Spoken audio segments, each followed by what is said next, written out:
Jemaat Tuhan yang dikasihi oleh Tuhan Yesus Kristus, saat ini kita akan mendengarkan renungan firman Tuhan. Tetapi sebelum itu mari kita tundukkan kepala untuk kita berdoa. Bapa, di dalam nama Tuhan Yesus, kami bersyukur buat anugerah Tuhan yang terjadi di dalam kehidupan kami. Saat ini kami beribadah, tetapi di rumah kami masing-masing kami serahkan ibadah KPD pada malam hari ini ke dalam tangan Tuhan. Kami akan merenungkan firman Tuhan. Mari Tuhan Engkau memberikan hikmat kepada hamba-Mu yang akan menyampaikan firman Tuhan. Biarkanlah jemaat-Mu dapat diberkati dan kami semua diberkati melalui firman Tuhan dan kami dikuatkan. Dalam nama Yesus kami berdoa dan mengucap syukur. Haleluya. Amin. Saya akan membawa kita merenungkan firman Tuhan di dalam kitab Rut pasal 2 ayat yang ke-17. Firman Tuhan berbunyi demikian. Maka ia memungut di ladang sampai petang, lalu ia mengirik yang dipungutnya itu. Dan ada kira-kira seeva jelai banyaknya. Bapak Ibu yang terkasih, di dalam nama Yesus saya akan membawa kita merenungkan firman Tuhan di bawah satu tema, yaitu bekerja keras dalam kondisi yang sulit. Bagaimana di dalam pasal 1 kita lihat di situ firman Tuhan menceritakan begitu menarik keluarga Elimelek tinggal di Moab, dan pada saat itu Elimelek bersama dengan Naomi dan kedua anaknya, yaitu Mahlon dan Kilon. Mereka mengalami kelaparan yang besar di tanah Moab. Dan ketika kelaparan yang besar terjadi di Moab, akhirnya Elimelek meninggal. Lalu disusul kedua anaknya, yaitu Mahlon dan Kilon. Mereka juga ikut meninggal bersama-sama dengan bapaknya.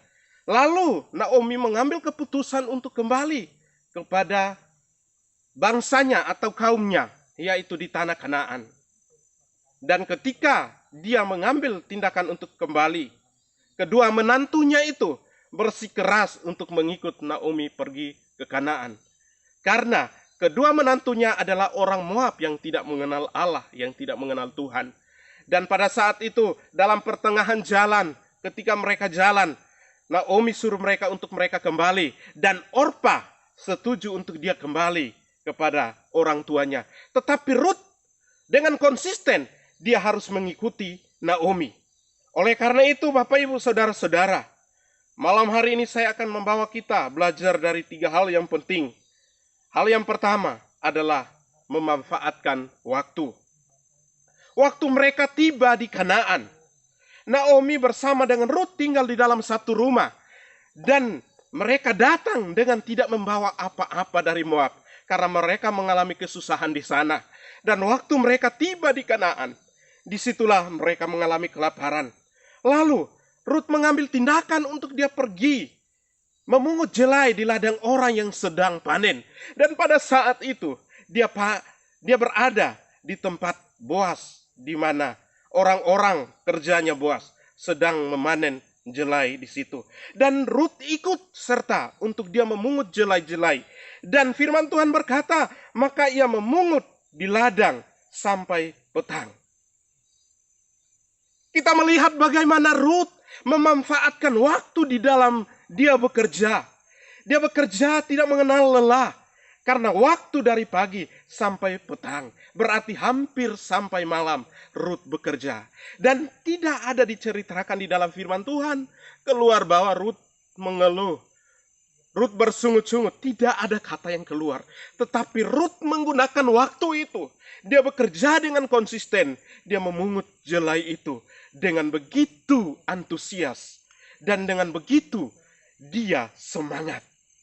Bapak Ibu yang terkasih di dalam nama Tuhan Yesus, hari-hari ini kita sudah mengalami keadaan yang sulit. Tetapi bagaimana di dalam keluarga dan di dalam kehidupan kita, bagaimana kita melihat waktu ini untuk kita menggunakan waktu ini dengan terbaik.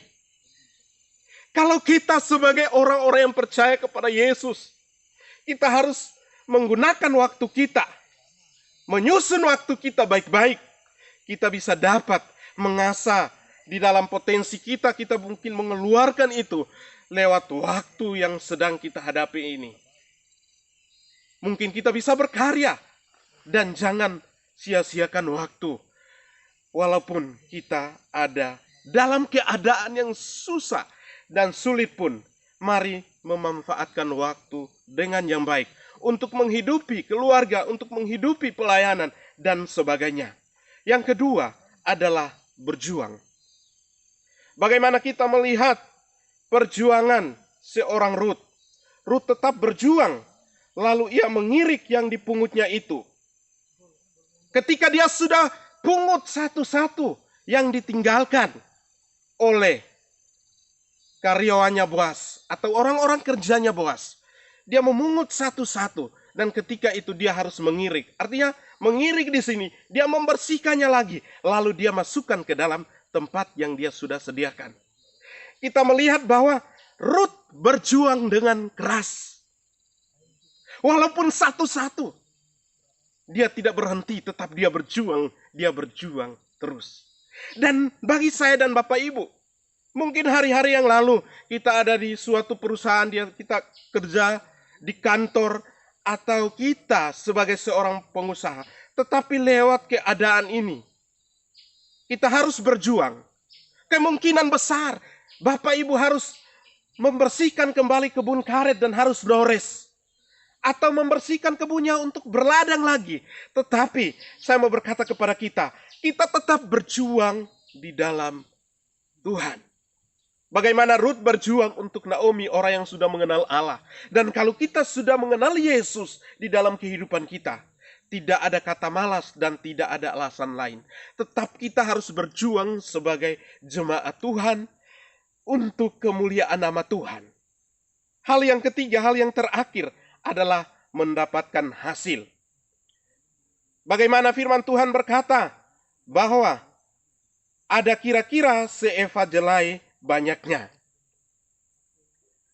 Rut dari pagi sampai petang, dia mendapatkan hasilnya. Dan akhirnya kita tahu di dalam firman Tuhan berkata bahwa dia mendapatkan seeva jelai banyaknya. Ada hasil yang dia dapatkan, ada berkat yang dia dapatkan. Dan ketika hasil yang dia dapatkan, sangat luar biasa. Kenapa saya katakan demikian? Karena setelah dia mendapatkan jelai-jelai itu, lalu dia simpan di dalam tempat yang dia bawa. Lalu orang-orang kerjanya Boas itu memberikan kepada dia makanan untuk dia bawa pulang kepada Naomi. Dan cerita firman Tuhan ini di ayat 3, di pasal 3, dan pasal yang keempat, bagaimana diceritakan bahwa berkat yang terbesar, hasil yang terbesar, dia menjadi istri daripada Boas. Bapak Ibu saudara-saudara yang terkasih, kita melihat bahwa bagaimana orang yang menggunakan waktu yang baik dan orang yang berjuang pasti mendapatkan hasil yang baik. Oleh karena itu, tidak ada kata terlambat. Kami sebagai hamba-hamba Tuhan, gembala dan kedua asisten, tetap berdoa buat saudara. Dan saudara tetap kuat, saudara tetap konsisten untuk bekerja keras untuk keluarga. Pasti Tuhan perhatikan, pasti Tuhan memelihara kita semua. Dan saya percaya bahwa nama Tuhan akan dimuliakan. Dan saudara-saudara jemaat Tuhan pasti memberikan yang terbaik untuk kemuliaan nama Tuhan.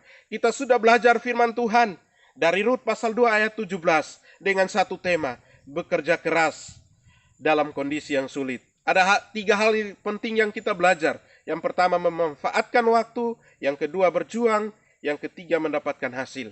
Demikian firman Tuhan, mari kita renungkan ini. Semakin hari menjadi pelaku firman Tuhan. Mari kita tundukkan kepala untuk kita berdoa. Bapa, di dalam nama Tuhan Yesus, kami bersyukur buat kebenaran firman Tuhan yang sudah menguatkan kami. Kami harus belajar dari Rut. Dia menggunakan waktu dengan yang baik, dia berjuang dan akhirnya dia mendapatkan hasil. Kami percaya bahwa di tengah-tengah kesulitan ini, mungkin jemaat Tuhan ada yang cemas soal ekonomi keluarga, tapi berkat Tuhan akan tercurah dalam kehidupan jemaat Tuhan. Berdoa buat anak-anak jemaat Tuhan yang lagi kuliah di Jawa dan dimanapun mereka berada. Tuhan tutup bungkus mereka dengan kuasa Tuhan. Jauhkan mereka dari COVID-19. Kami berdoa ya Tuhan buat bangsa kami, bangsa Indonesia. Tuhan memelihara bangsa ini. Bapak pemimpin presiden dan semua jajarannya, Tuhan memberikan hikmat biarkala mereka mencari jalan keluar untuk menyelesaikan persoalan COVID-19 yang sedang melanda bangsa kami. Kami serahkan semua ke dalam tangan Tuhan. Tuhan, Engkau yang berotoritas, dan kami percaya kuasa Tuhan akan menolong kami. Dalam nama Yesus kami berdoa dan mengucap syukur. Haleluya. Amin.